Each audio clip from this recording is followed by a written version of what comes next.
right. Welcome to the fall series of Youth Power PDX's Speak Up, Sing Out event, the last day out of 6. Today we will be featuring a musician, 3 of our youth corps on a panel, and 3 more musicians this evening. My name is Rena Margvaller. My pronouns are they, them, and I will be your host for all day today. Back again from a couple days ago, we have Perro Crusado. Welcome. Hello. How you doing today? Doing pretty good. It's Christmas Eve. Heck yeah. Awesome. If you wouldn't mind just introducing yourself, name, pronouns, a little bit about your work. Yeah, I am Cruz. I go by Perro Crusado. My pronouns are he, him, and you should check out my music on SoundCloud. I think it's kind of good. Awesome. Before we get started, I'm going to ask you similar questions to what we had before. I was just wondering if you could describe your identity and your background. My identity, I am Chicano, so I'm a Mexican American. I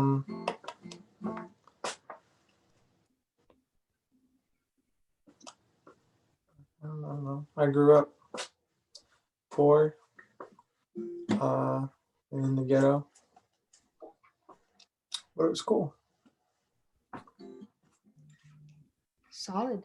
What impact has that background and identity had on your art? Well, it's definitely given me a different view on life than I feel like most other people grow up with. So, just being open to a lot more things,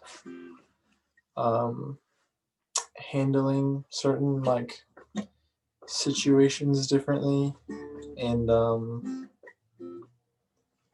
guess my life is kind of like a reflection of my art. So Totally. Awesome. Would you mind telling us your SoundCloud so we can check you out online? Oh yeah, it's just my name, Perro Crusado. Awesome. Remember to look them up. All right, whenever you're ready. Okay.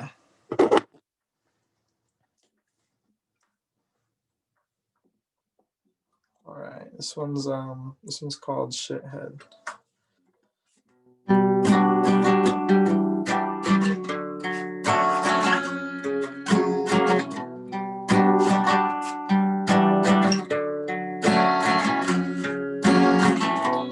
It's the same over and over to your team. So closer till we fuck.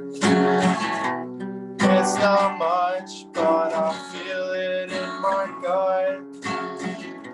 Something twisted about my luck.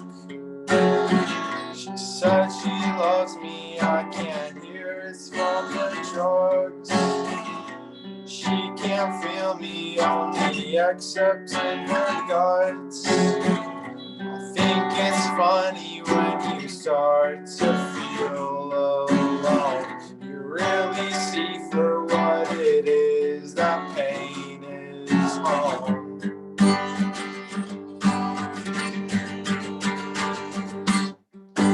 Trying hard not to lose my sight. High blood seems to hide my eyes. Can you wait? I'll be back in 2 months. I can't satiate your need for lust.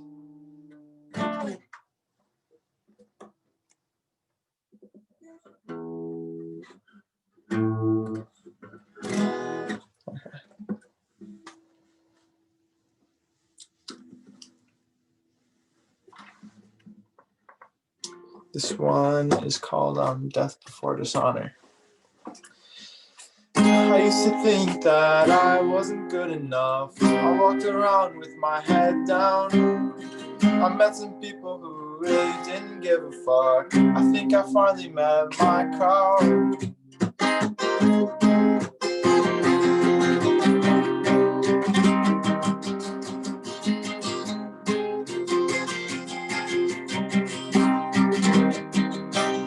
I'm sick and tired of waiting my turn. I see your pain, baby, I see a lot of hurt. Let's just run away and pick up all the dirt, and you know I'd lie to you. But the roses in your hair, they cut so deeply, but you think it's worth it. And the note right over there, you stand right from when your heart stopped beating, yeah.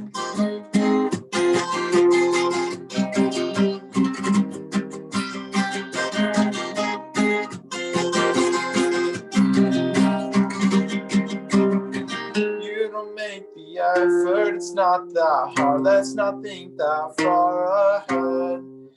I know you're hinting at the shades pulled down, don't you like it in the dark?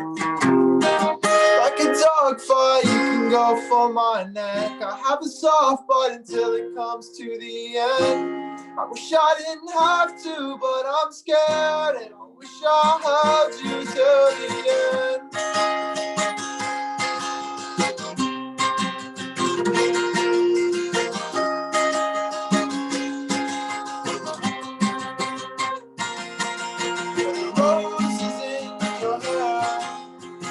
Cut so deeply, but you think it's worth it. And the note right over there, you stay right from when your heart stops beating, yeah.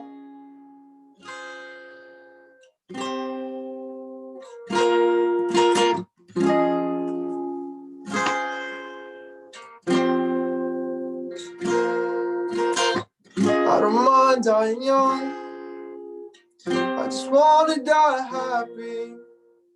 I don't mind dying young, I just wanna die happy. I don't mind dying young, I just wanna die happy. I don't mind.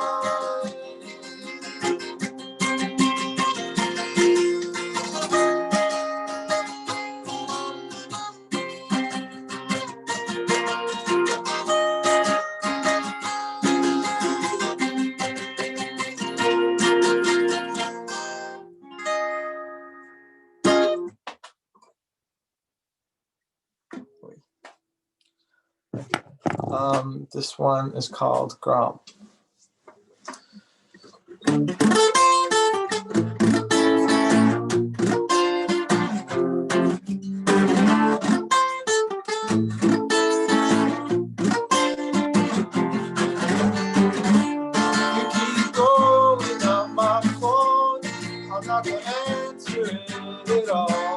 Subject matters that I'd rather be dead. I feel at home, I can tell you that it's fine, but these things rely on time. Just wanna be left alone. I'm not dramatic, wanna be left alone.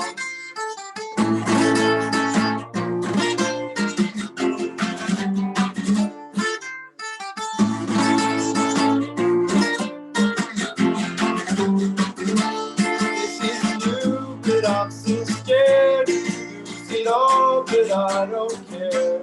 I don't wanna stay here at all. Please don't make me stay and take the floor. I can make it better now, it's true, but I don't wanna stick around with you. You make me feel bad about my pain, but it's not my fault, I was born this way. Just wanna be left alone.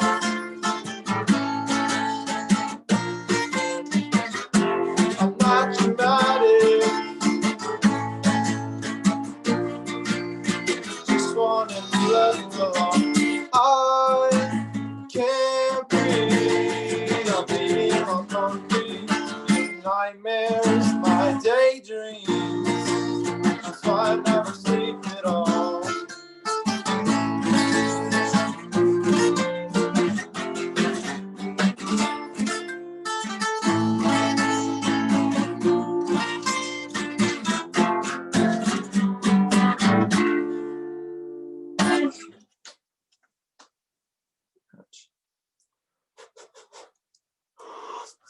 This next one's called Coño.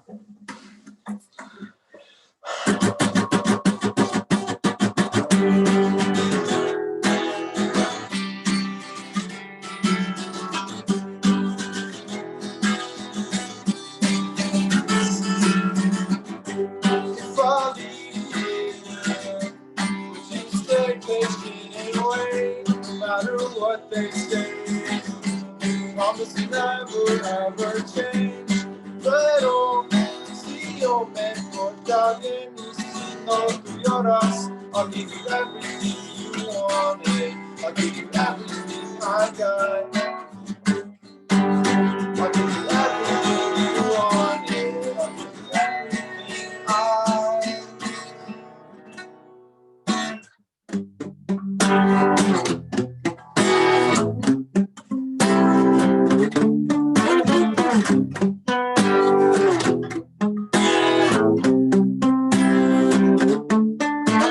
If you want it, I drop off the face of the earth. If you want it, I'd give you my heart for all that it's worth. But you don't want that now. No, you never.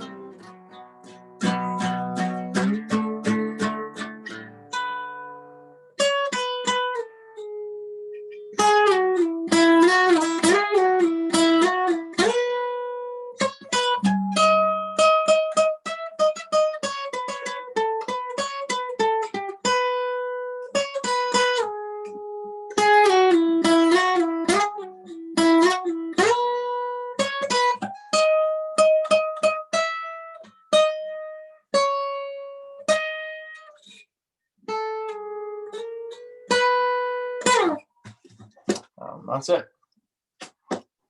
Thank you so much. Oh my gosh. I remember those from the last set. Incredible. Love to hear it. Thank you. Thank you. Mark, some interview questions? Yeah. Awesome. So I'm in listening to your music, I've started to wonder, how would you self-describe your songwriting?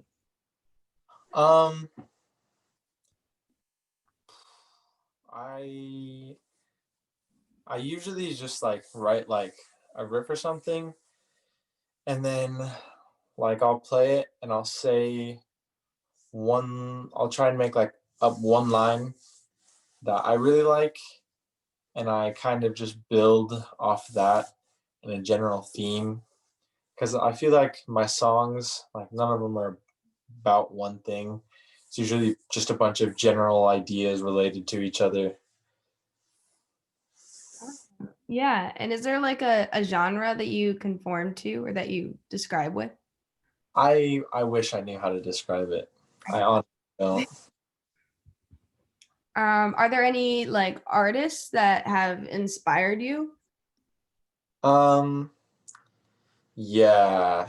So I think maybe the first one would be like Mac DeMarco, because in like 8th grade, I wanted to play music, but I just never I never wrote any of my own stuff. And then I saw that he was doing like entire albums on his own, and that really inspired me to do it. So I did. And I think musically, maybe like Title Fight and like Otis Redding. Awesome. Yeah. No, I've only recently started listening to Mac DeMarco, and I get why it could be an inspiration. Yeah. Switching gears a little bit, what are some issues that are important to you today? Um the lack of, I forget the word for it, but the lack of compassion people have for each other and for people in need, really, really upsetting. Yeah. Yeah, I completely understand that. And since Youth Power PDX is all about intersectionality, especially youth intersectionality, what does intersectional youth power mean to you? Um, I think like not fitting the like just societal norms and maybe just being kind of being outcasted just because of it. But I think that intersectional youth power is about coming together over those differences and supporting each other. Yeah, of course. And that totally ties into, compassion. Yeah. Is there a way that that issue to you or just intersectional power in general has impacted your work? Um, kind of. I think it's impacted my life, and like I said before, my art is just kind of an embodiment of my life. So I guess in that way it has.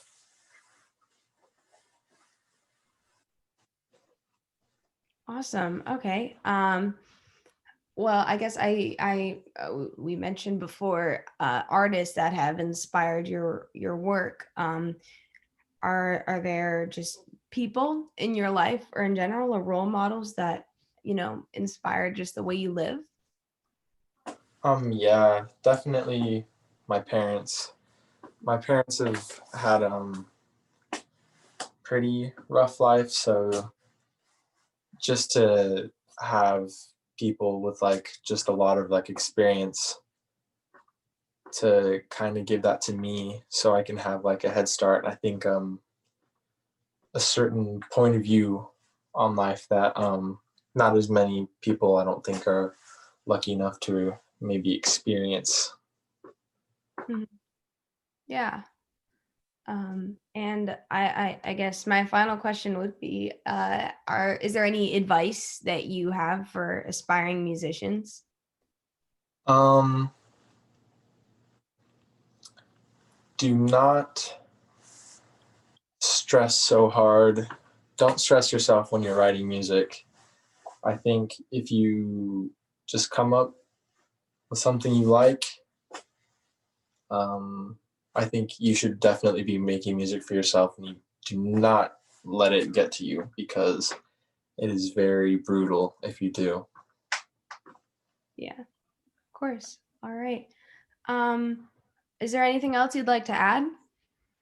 Um, Thank you guys so much for having me on this. This is really cool, and I love watching all the other artists and speakers speak.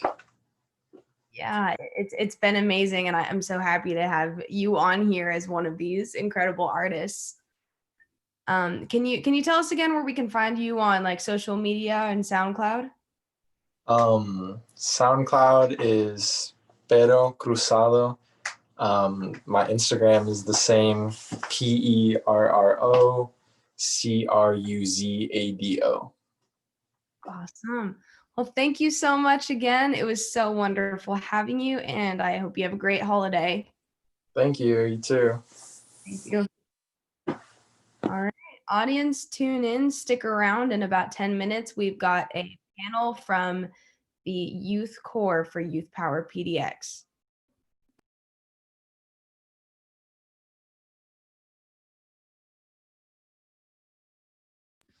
All right. Hey, Hi. Nemo, you around? Hello. Yes, hi. Awesome. Um, so should we introduce it how we typically do or just jump right into it? I think we could just jump right into it. I mean, first of all, welcome audience to the Youth Core panel. Welcome Youth Core to the panel.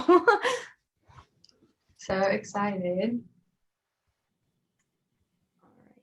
um, I guess we could just start by introducing ourselves. Sure. Cool.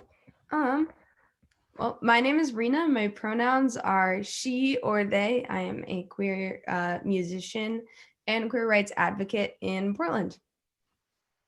Hi, I'm Kaylee Miner.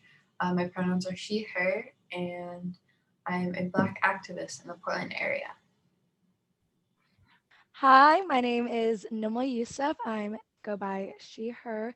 I'm an African American / Somali American hijabi, and I love advocating for racial justice, social justice, and mental health advocate.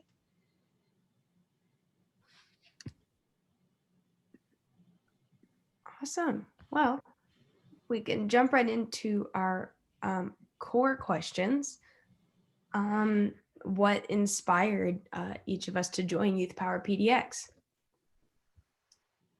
I'll take that one first. So recently I've just gotten like a lot of opportunities just through like surfing social media and stuff and finding really cool things that are like for activists and for youth especially, that are really great opportunities and like for networking and learning really important skills. And so I came across Youth Power PDX and I thought it looked really cool. And obviously our group also works with other really cool organizations. So I thought it would be really, really interesting to join. And you know, just like stalking their Instagram and seeing all the events that were done that were really, really cool. And so I thought I would just love to be a part of it. And I've always loved event planning and things like that. So I was just really, really interested.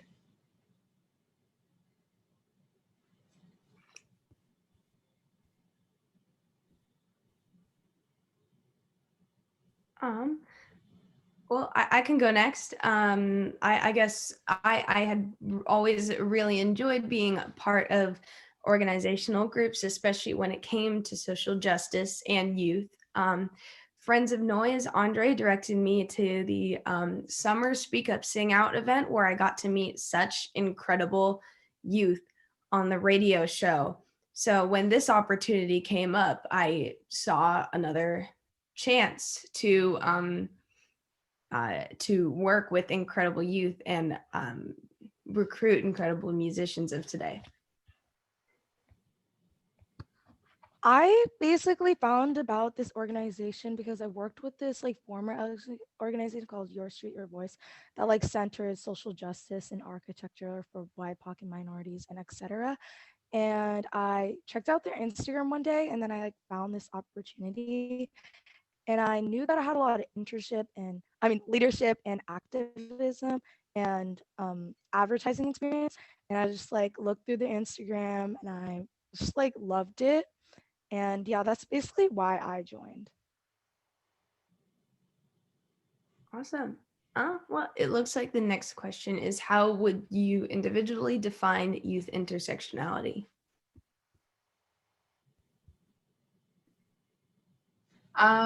So I guess I love this question. I feel like it's like our biggest thing with Youth Power PDX is just youth intersectionality. But I think how I would define it, and I think about this a lot, is that it's just like everything. Like it's just a big through line throughout activism and what is becoming the future and what is becoming of the world. And I think that youth are the basis for just so many things, and that especially in this day and age we're so connected through social media and through just like being globalized and having pathways just throughout people with different backgrounds and different races and identities. And I think that allows us to expand our minds and also create and think of new things that haven't happened before. And you know, there's like all this negativity in the world,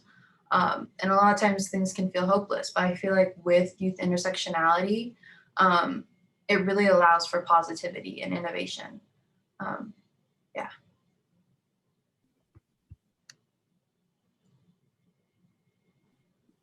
Well, I guess I'll go next again. Like you said, Kaylee, youth intersectionality to me is, you know, a requirement, or intersectionality in general, just for anything to be accomplished in its true and honest sense. it needs the combination of cultures and backgrounds and different types of people. And, that's what I think is so incredible, especially about this group and this event, is that it's a core value. Yeah. For me, I basically think it means like basically that everyone is just like accepted, like different cultures, identities, many just other perspectives, and that we acknowledge other people's experiences and their barriers, because there's just a lot of that can contribute.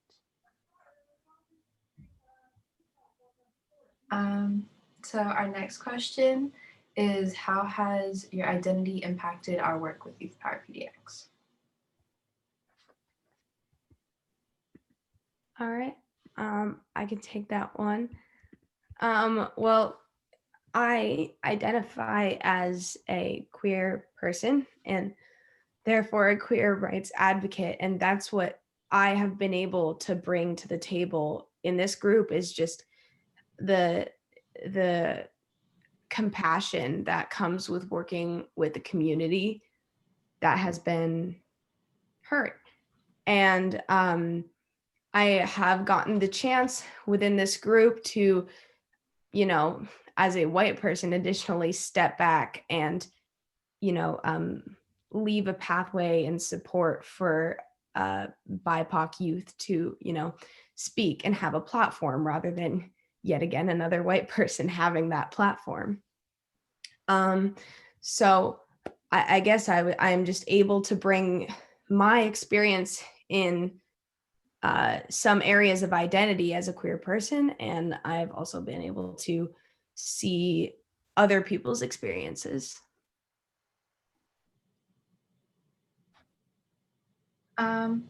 For me, I would say being Black has definitely had a really large impact on my life, and therefore with my work with Youth Power PDX. And I think it's been really nice because we're such a diverse group that I feel not so alone in my identity and in my race when I'm working with this group. And I think that makes me more confident to like do the work that I need to do or advocate for the things I need to advocate for. And working with the different youth and the different mentors is just really great, because as like I bring my Blackness to it, I also have a feeling of belonging that doesn't really come often with being Black and living in Portland. And so I think that it's just really opened up kind of doors of just what it means to have a place in a place where it doesn't always feel like it, if that makes sense.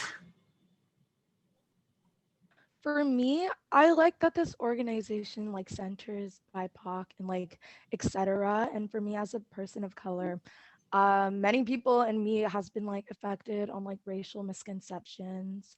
And I thought in this program I can like educate people and like basically truly have justice.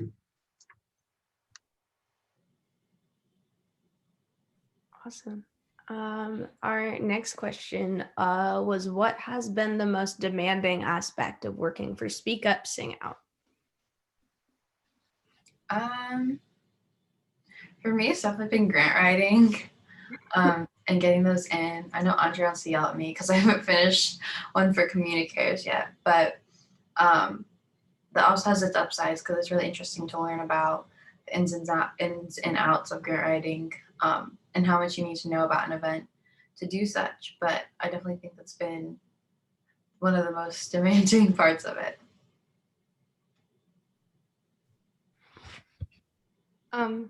I think for me, the most demanding part was my main role was communication between the participants, and keeping track of everyone and making sure they were all up to speed and prepared for their performance or their interview. And it was like some 18 artists and 10 panelists. So that was probably the most demanding part, was keeping up with all that communication. Mine was probably like managing like the panel stuff, and like I haven't done a lot of panels and like public speaking a lot, so like being on the spot for me is like not the best. So it's probably the most demanding part of like learning how to like public speak and like do panels in general, because I'm like not really familiar with panels, and like managing that and advertising for that was really hard. Totally. And our last core focused question is, what has impacted you the most in working for Speak Up, Sing Out?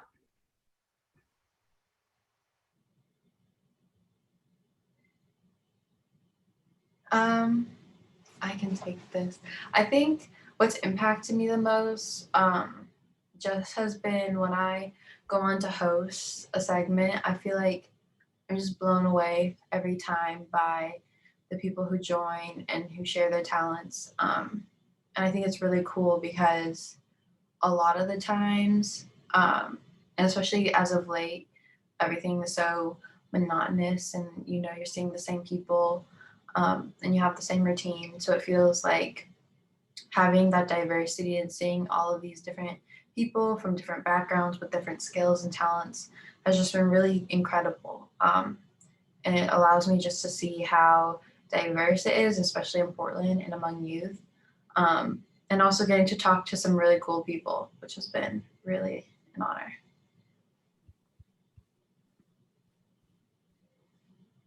honor.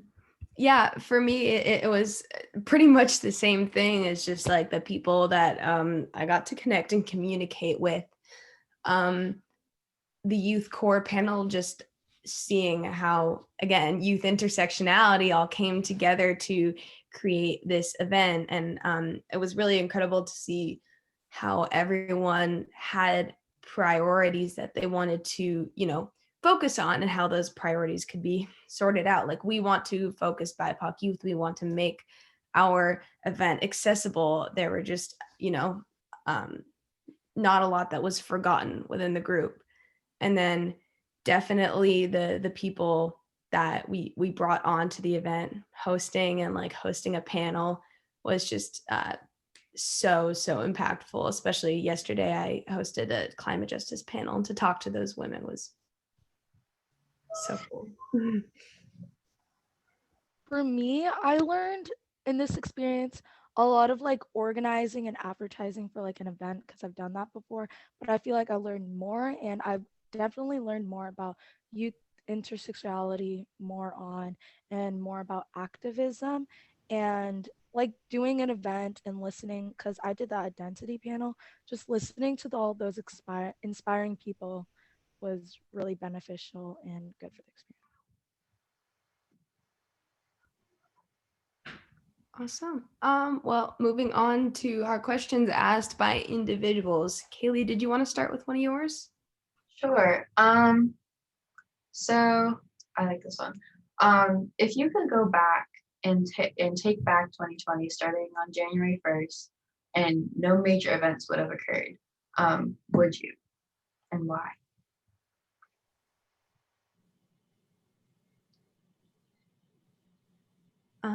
I guess I'll take this one first. I could say now that with my experience and the privilege that I have, like, of course I'd go back. I've experienced a ton of personal growth, and I've picked up some new hobbies, but I've, something I've also learned over, the course of quarantine in this year is, the level of compassion and consideration for others when the world really became a public health issue, and every single thing that we did became a public issue. And, it felt like suddenly everything wasn't about myself. And I didn't feel that way before, but I feel like it had entirely, but I felt like it had more of that impact on other people, that suddenly everyone else mattered too. And I could say that value was so important to society that I would not go back and do it again without any major events.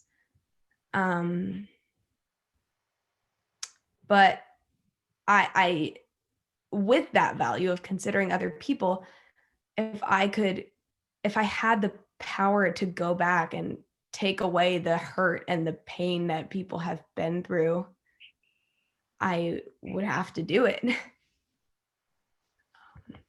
Yeah.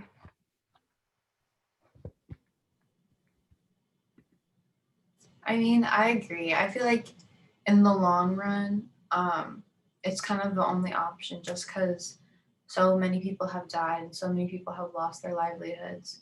And it's just such a widespread issue that it's almost like an impossible decision because on one hand, major events can be considered, riots and like this whole new wave of activism. And, you're losing something with that when you take it back and you no longer have this awakening among like such a large white community that's really been one of the things that has tipped the scale, I believe, and taking that back would erase that progress. And I'm not saying it wouldn't come again because it's bound to, but it definitely be postponed. And I think that that's something that we need immediately, and I'm glad that it's happened. But again, like even minus self-discovery and, a new outlook a lot of people have, I think I would take back this year.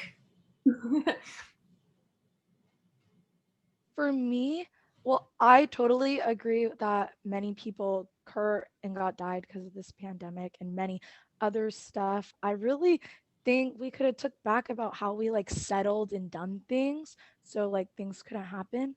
But one event that I'd probably take back was like it was like a Black Lives Matter assembly. We couldn't do it because of the postponed because of the pandemic. And I wrote in a lot of like a spoken word poem and I couldn't like say it. And I feel like it would have been very beneficial for people to heard. But yeah, that's probably something I would take back.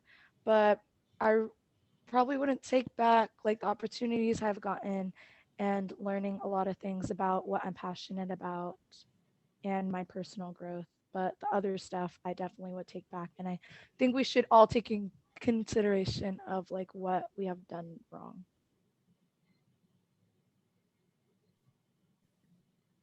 Yeah, I'm just going back on it. Like I think it is an impossible question, Kaylee, because on one hand it is kind of saying like a few for the many to like keep going and not erase all that has happened for the future that this year has created.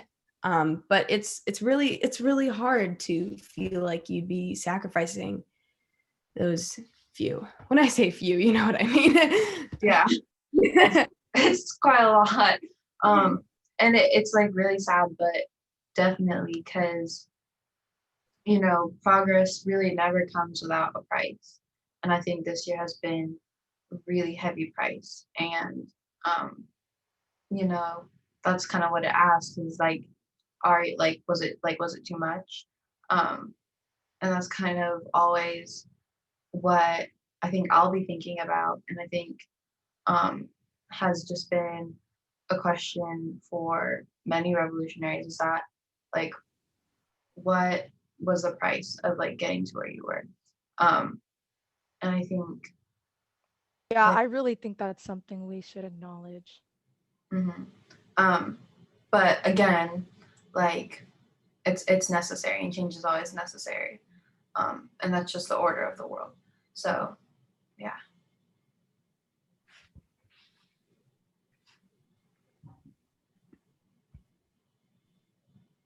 Nemo, would you like to ask one of your questions?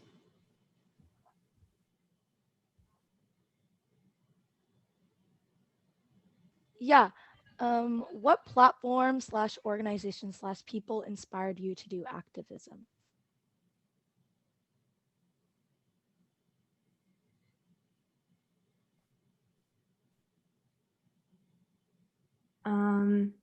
Actually have a weird answer for this. It's gonna sound so weird because they're not, it's not a social justice organization and they don't plan protests and it isn't activism, but just a something that's been a large part of my life for like 10 years is summer camp. And that is the first place where I experienced such extreme compassion and acceptance in people. And I think it's largely because there was like a smaller focus, which was kids and bringing them joy and making them happy, that could be applied to the rest of the world. There was, a large group of adults that all they would do for 24 hours a day is just try to keep all these hundreds of kids safe and healthy and happy and accepted. And just seeing those people work so hard and getting to be one of them, it really shaped my life. And even on a smaller scale, it was the first place where my pronouns were respected. And it was the first place where I could openly talk about like my life at home. It was just such a different environment of acceptance. And that's definitely a platform that inspired me to take those values outside and apply them to the larger world. I love that, I totally like relate to, because I feel like, I used to do a summer camp, and then, being able to like go as a camper through experiences like that, and then, graduate and be one of the counselors and have that privilege and that power of, um, having the responsibility to make these kids happy is just like, it's a lot of like reflection that deserves, and a lot of compassion that it requires. And so yeah, I like really love that. For me personally, I would say my parents have been the main people inspiring my activism. They're both like heavy activists. And so since I was really little, I've been going to protests and like campaigning for Obama, like in a stroller. Like I've been doing the things. So I would think that like they've definitely been my moral guides and kind of opening up conversation and dialogue. That's allowed me to question things I learn and things I know, as well as a safe space to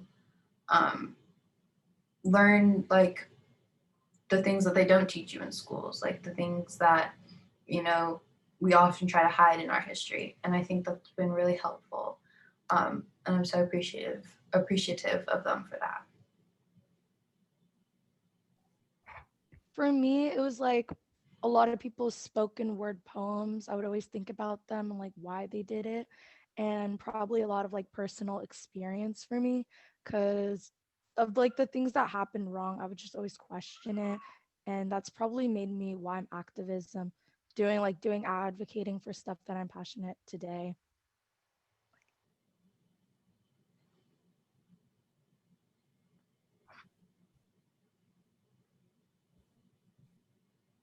All right, I guess I can go off one of my questions. I wanted to know what is an opinion of everyone's, or a value that is changed or developed throughout your social justice work. And I wanted to explain this because I have said things that I don't like in my past. To be fair, they're when I was like 6 or 7, but there's still things that I developed and I changed. And I just think it's so important, especially in this work, to own up to who you used to be, not just to who you are. So that's what I'm curious about. Is there an opinion or a value that has changed or developed for you throughout the work? I know that there definitely has been, and I think a lot of it, not really an opinion, but people I would surround myself with, I think. And definitely like even pre-quarantine, and not having the not feeling able to speak up or not speaking up. And it's not like people I'm close with, but when you hear racist or sexist or ableist things, um, sometimes you can feel trapped and not want to be judged or be the odd one out. And I think that's something I really do wish I could go back on, is have the bravery to just call people out on their bullshit and say oh yeah, you can't say it, stop. And yeah, I think especially when it feels like it's things that are all around you all the time, it's somewhere where you can really get trapped. And I think having this time of self-reflection has allowed me to realize that I'm that's not who I am, that's not who I want to be. And whatever happens after that, it is what it is, because if I'm gonna stand for change, and if I'm gonna be a part of groups for change and really delve into social justice in the way that I am, I have to do that in all aspects of my life, regardless of the consequences. For me, definitely I've dealt with this because I wasn't just an open person. I wasn't really educated. I was very boundaries, and say mental health. I used to use a lot of slangs and just say whatever. I wasn't really educated, and I feel like that would hurt a lot of people. Now being more educated, I see that I've done something that wasn't good, and it's really important to say stuff and be educated on before you actually say it. So I would go back on the things I've actually said and researched more and be more open overall.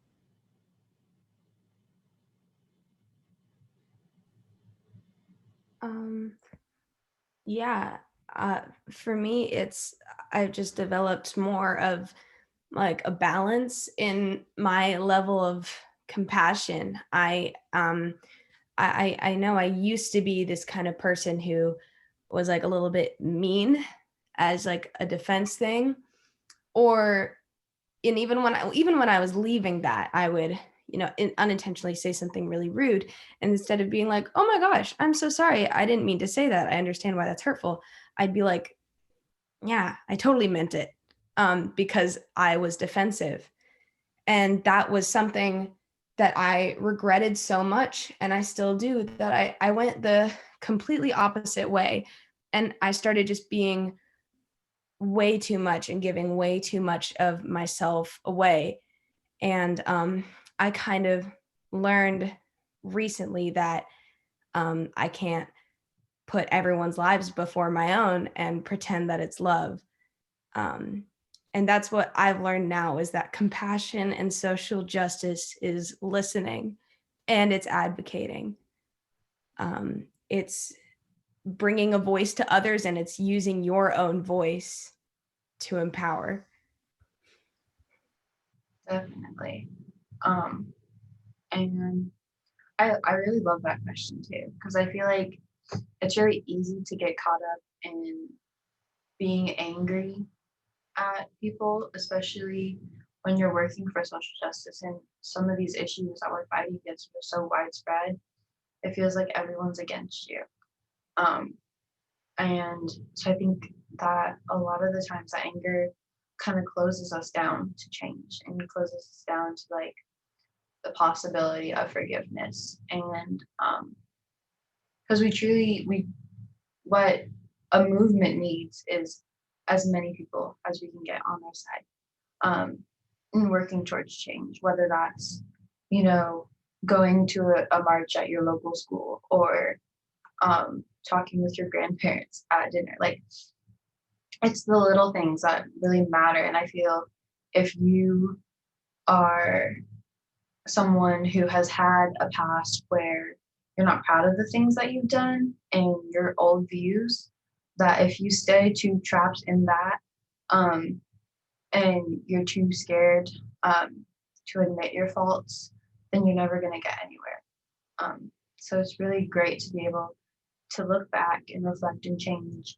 And as you said, acknowledge the person you were before, but make yourself better and create the world that you want to live in.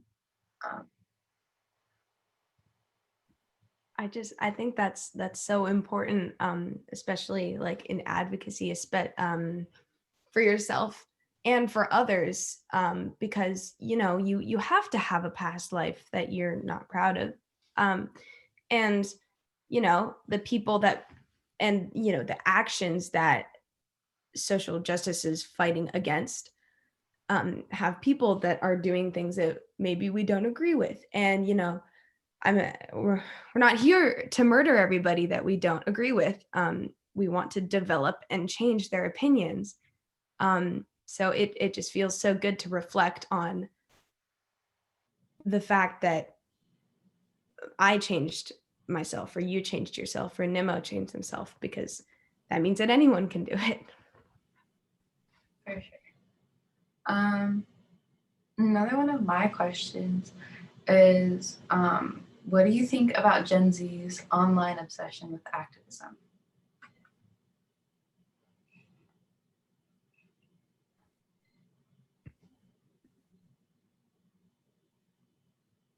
Well, if Nima didn't want to take this one first, I think that Gen Z's online obsession with activism is definitely something, very prominent for very many reasons. And, overall, I think it's great that people are spreading information and getting educated.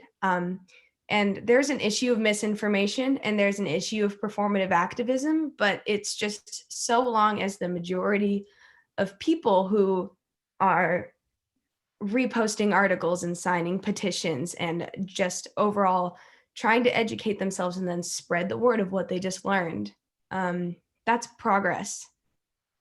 Education is progress. And I don't know obviously, like, I don't know the exact statistics of how many people actually care about issues or how many people are just, reposting something to their story. But all I care about is that it's the majority of people who actually are caring. And yeah, if caring about social issues has become a trend, so be it. Fantastic. Yeah, I totally agree with Rena. At least part of the majority of the Gen Zs care about, you know, activism, I guess. I like that they're like spreading information of like what they care about, what they learned, their progress. But I do also feel like there could be some bad stuff about it, like spreading misinformation, like putting like bad opinions or something. But at least overall of them care and people can learn and be more educated and listen. I feel like that's very important. Definitely. And as I was thinking about it, one part of it's like pretty funny. Like, the TikToks are like, oh, that's the 2020 like museum. And then it's like, this white person like throwing tear gas, and it's just ridiculous. Or like, people I don't know, selling BLM tops on Depop for like $100. Like it's this kind of thing where it's hard not to laugh, because it seems so ridiculous, and then it gets kind of sad because you're like, oh, this is what some people think activism is.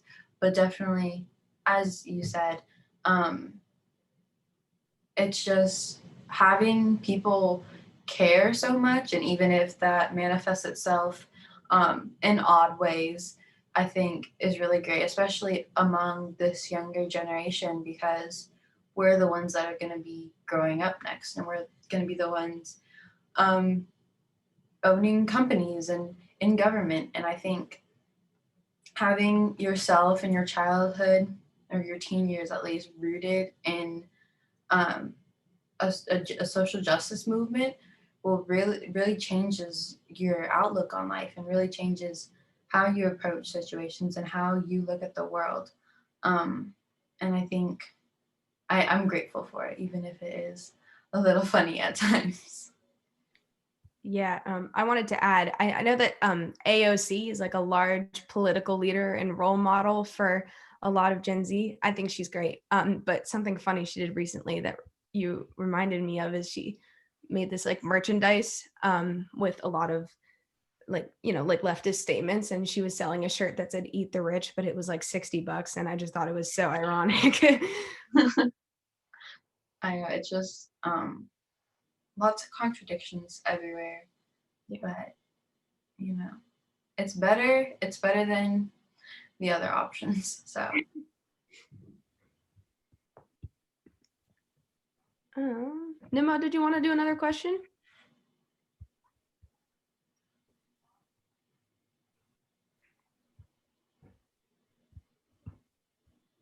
Or I can, anything works. if they're not feeling it right now, you can do whatever.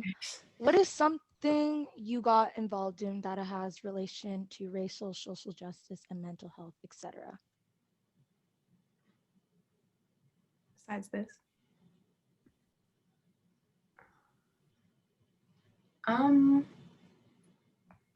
This for sure.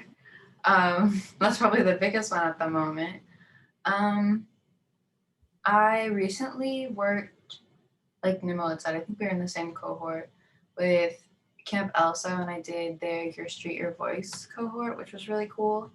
And that was for architecture design that was inclusive in creating spaces for change. And that was really, really awesome. And I had repurposed this police station that they're building near my house, and I made it this community center / houseless center. And it was really, really fun to make, and just kind of be dreamy about what you would want to see happen. So I think that's one of the things. As well as attending protests and marches. I think this year has been when I've really become involved in the behind the scenes and actually being a part of it. But for a while now, I've just, with me and my family, we've gone to lots of different marches on any array of subjects. If it's an issue, we've protested for it, I would say. So, yeah, that's it for me, I would think.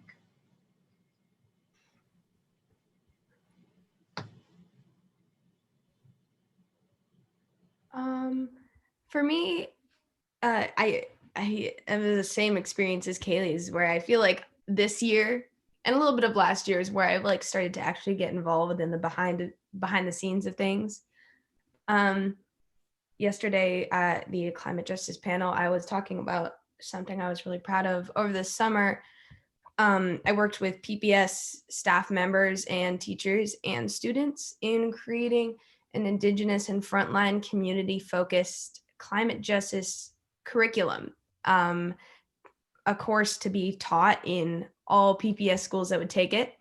And I'm just so proud to have been part of that planning, because as a student, I really got to, focus on making a class accessible with more the project-based learning standard. So it's not just textbooks. We all know how outdated those textbooks are.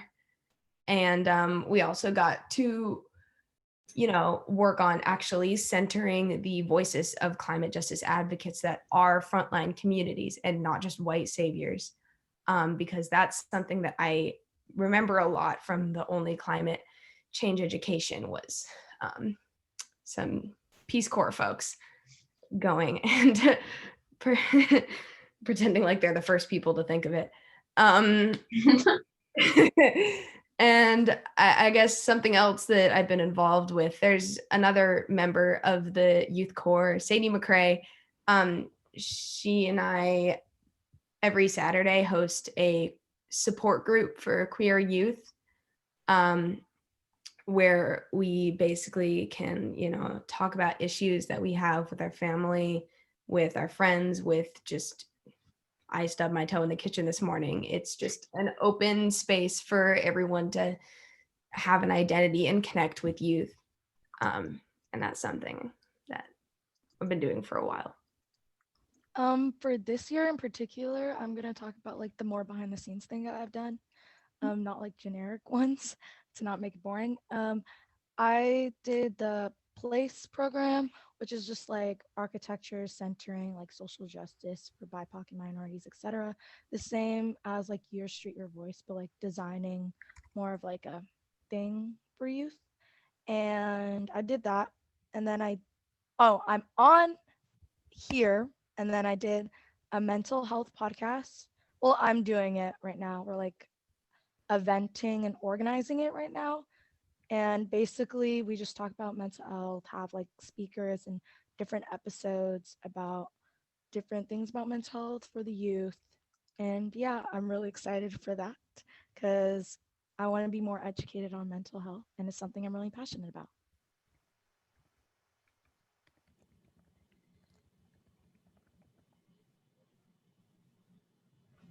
Would you like to ask a question, Rena? Yes, indeed. Okay. I'm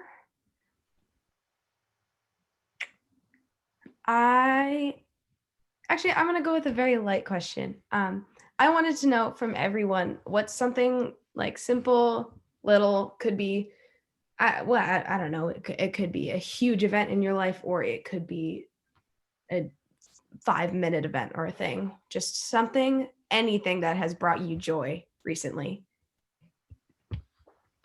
I love to go. I have a short little list. I would say my stuffed manatee, Oswald, brings me great joy, as well as I'm lucky enough to still be able to dance with my dance team on occasion. So I'm really, really grateful for that. My family, I would say, even though it drives me crazy being cooped up with them sometimes, I love them very much, and I'm glad we've gotten closer, as well as incense. Smells good. It makes me happy. So, yeah.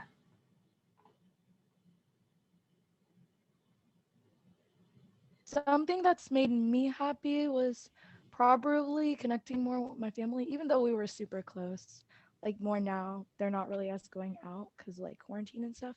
So probably hanging out with them and like hanging a lot with my sisters and FaceTiming my friends. That's probably bringing me joy through all this.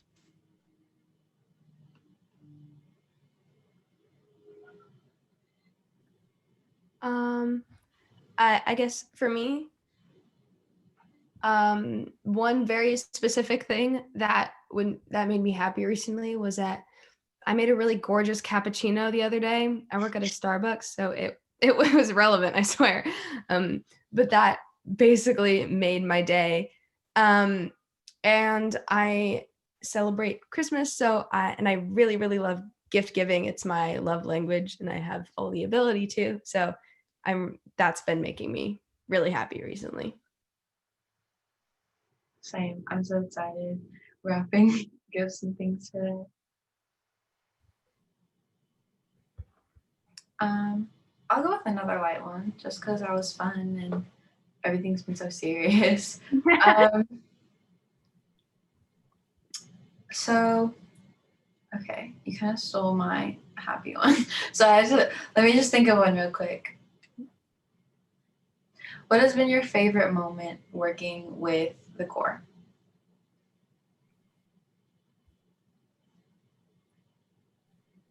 Probably mine was like event planning for like the panel and stuff, listening to like all your guys' ideas and like what you want to do for the panels. That was probably my favorite part.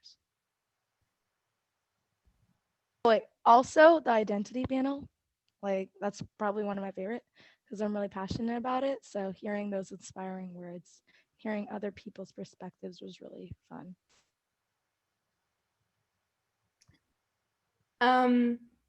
For me, I also really, really enjoyed. We had like a panel subcommittee meeting, and we did a little bit of panel stuff, and then we got distracted and we played Two Truths and a Lie. And I've got to say that it's unrelated to what we were supposed to be doing, but it also really made me feel connected with the group, and I thought it was super fun.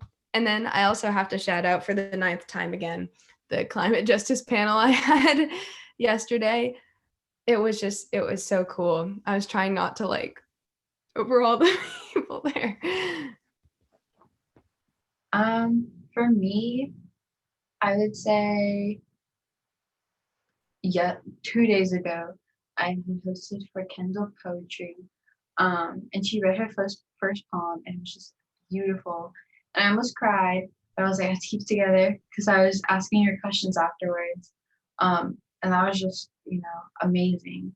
As well as many subcommittee meetings are always fun, and getting a lot of stuff done is nice. But I think the best part was one day I opened our central workbook and it finally all made sense.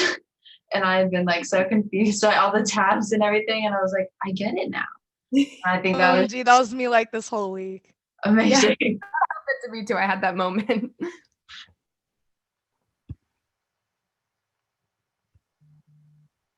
I guess, yeah, I have to add that it's been really nice overall just to see how things came together. If for any audience that's watching, it started out really chaotic and there were so many amazing ideas, but it's just been so cool how everything is just into place and we've managed to pull this off. I still can't believe it sometimes from where we had started and everything being so obscure, and where we are now, and everything is just a nice schedule and running perfectly. So Since you all are all doing light ones, I just made this one up my head. Since like this whole year and just a lot of stuff hard is going around, I thought to tell you guys a question. What do you guys do for self-care? I love that question.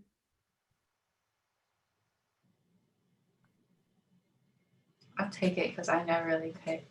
I did this once during quarantine, and I gotta say it was the best self-care ever. I took a bath, but then I ate sushi while I was taking the bath. And I felt like a princess in one of those Renaissance movies, even though I don't have sushi in like Renaissance era. It doesn't matter. That was just great, and I felt so refreshed and happy. And that was just really, really nice. And I think about it a lot. So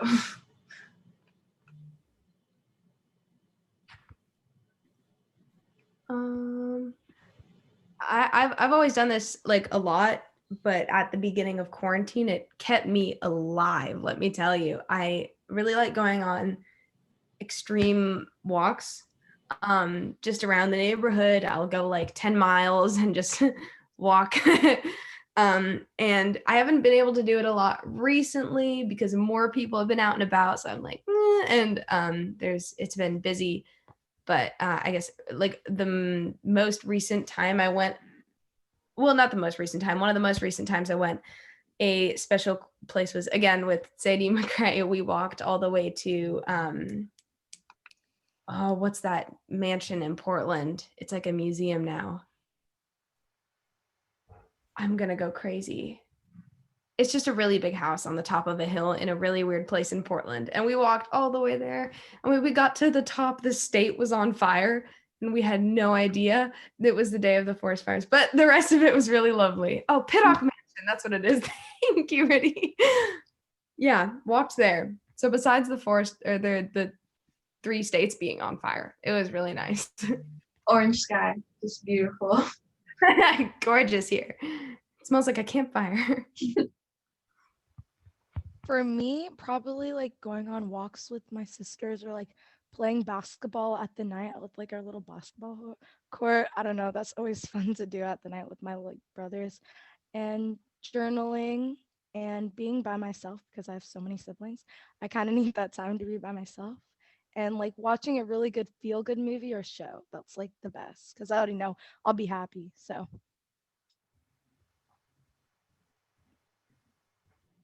Definitely feel good movies. I like watching cartoons as like a de-stressor. All right. Well, it looks like it's about our time. Is there anything else that anyone wants to add? I think we ended on a great note. We did too. Awesome. Nemo, any thoughts?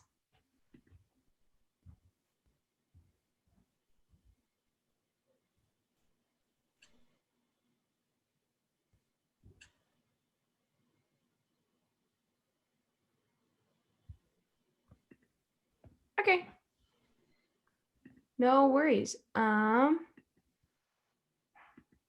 yes. So I guess Yeah. Thank you. I guess just like thank you all for hearing us like talk for like an hour, and go see like the evening session. Is it like at like 9 maybe? At 9 o'clock. yeah, 9 to 10:30 p.m. is our last 3 artists for the night. I will be your host. Please be there. The people are so cool. Yeah, go check it out and like go check our website. Oh, quick thank you to our sponsors. 350 PDX, Friends of Noise, and City Repair Project, as well as our community partners, which is Pocketbook, Morpheus Youth Project, Friends of the Children, Bodecker Foundation, and Next Up. Wanted to shout those guys out.